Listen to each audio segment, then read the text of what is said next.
আজকে দেবিদ্বারে হচ্ছে ৩৯ বক্স খেজুর আসছে, ৩৯ বক্স খেজুর। ৩৯ বক্স খেজুরে আপনার হচ্ছে ৮ কেজি করে খেজুর আছে।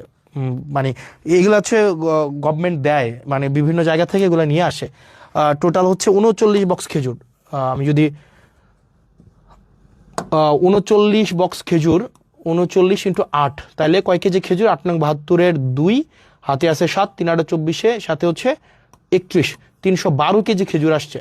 ভুল হয়েছে নাকি? ঠিক আছে না? হ্যাঁ, ৮ নং ৭২-এর ২, ৭, ৩ ৮ ২৪, সাথে ৩১, হ্যাঁ ঠিক আছে। ৩১২ কেজি খেজুর আসছে। ১২ কেজি খেজুর ১৫টা ইউনিয়নের যেই হচ্ছে মাদ্রাসাগুলো আছে, মাদ্রাসাগুলোতে হচ্ছে ভাগ করে দিবে, হয়তো ৩ কেজি করে হয়তো পাইতে পারে আর কি। তো এই খেজুর কিছুদিন পরে কুরবানিকে সামনে রেখে উটের মাংস, দুম্বার মাংস এগুলো আসবে। তো আমরা চাই প্রত্যেকটা মানে এক পয়সা যেন, যে জিনিসটা আপনারা যেন বুঝে পান, মানে এই জিনিসটা যেন হচ্ছে কোনো মধ্যসত্ত্ব ভোগী ঢুকে বা চেয়ারম্যান মেম্বার নিজেদের মতো করে এটা যেন না করতে পারে। আর বিশেষ করে আপনারা যারা ইউনিয়ন পরিষদের সচিব, আপনারা যারা আছেন, আপনাদের সাথে খুব শীঘ্রই আমার দেখা হবে এবং আপনাদের আমলনামা নিয়ে দেখা হবে। ইউনিয়ন পরিষদের যে সচিব আছেন, 15টা ইউনিয়নের 15টা সচিব, দুর্নীতির আখড়া মূলত হচ্ছে এই ইউনিয়ন পরিষদের এই যে সচিবদের মধ্যে। তো আপনারা চেষ্টা করেন, সারাদিন পরিশ্রম করেন, আপনাদের চেষ্টা পরিশ্রম সেগুলোকে আমরা সম্মান জানাই, কৃতজ্ঞতা জানাই।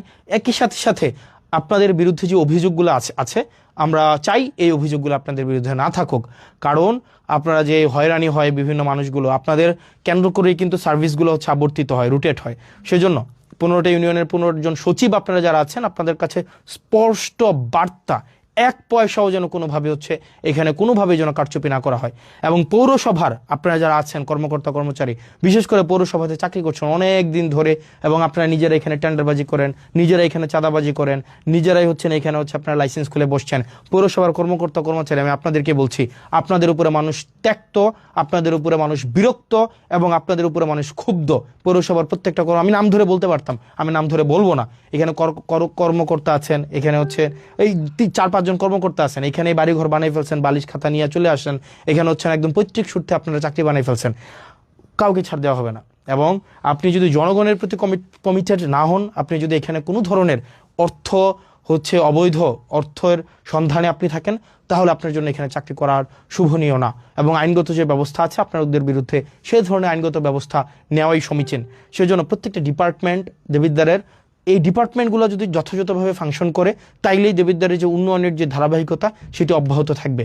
কিন্তু কোনো ডিপার্টমেন্টে যদি কোনো অফিসার হচ্ছে অসৎ উপায় অবলম্বন করে দুর্নীতিগ্রস্ত হয়, সেক্ষেত্রে সম্ভব না। তো প্রিয় দেবিদ্বারবাসী, প্রিয় বাংলাদেশবাসী, আমাদের যে কমিটমেন্ট আপনাদের কাছে আছে, প্রত্যেকটি অর্থের হিসাব, প্রত্যেকটি